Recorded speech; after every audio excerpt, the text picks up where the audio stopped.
At any rate, to talk for a little longer to many of you who are younger viewers and perhaps aren't very sure exactly what this Persian Gulf War is all about. As I said, we're not always so sure.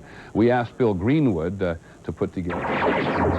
Pour it on, Joes! We can't let them get their hands on the BET! Bandits at 12 o'clock high! Regroup! Fighting is nothing new to anyone who's ever watched a cartoon show. But what's happening in the Middle East is a lot different. There are 630,000 soldiers fighting on the American side. That's more than all the people who live in the entire state of Wyoming. And almost the same number of troops are on the enemy side.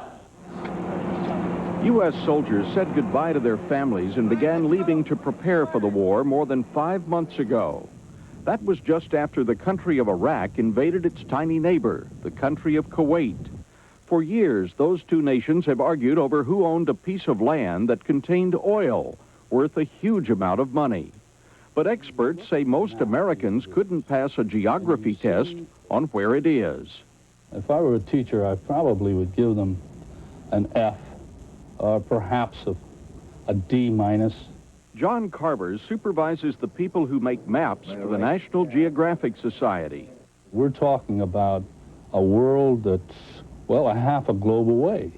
And we're talking about a world that's sometimes described as the dry world, or the Arab world, or the world of Islam. It's vastly different.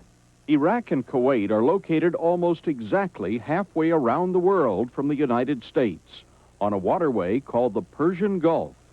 The area is important because it supplies much of the oil needed to run almost every machine in the world, including automobiles. So leaders from every nation met in New York and demanded that President Saddam Hussein of Iraq take his troops out of Kuwait. When Saddam Hussein refused, American leaders agreed to let U.S. soldiers join other countries in a war to set Kuwait free. No one can tell when the fighting might end, so everyone is concerned, from neighborhoods in the Middle East to Mr. Rogers' neighborhood. You may begin, Daniel. Hello, my name is Daniel Striper Tiger, and I don't know why the people in reality have to have a war.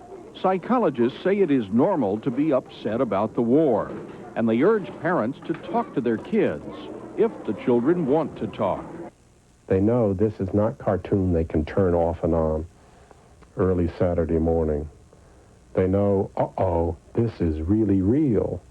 Fighter planes were fully loaded, and they went, and they were in the skies of Iraq, and they did drop some bombs.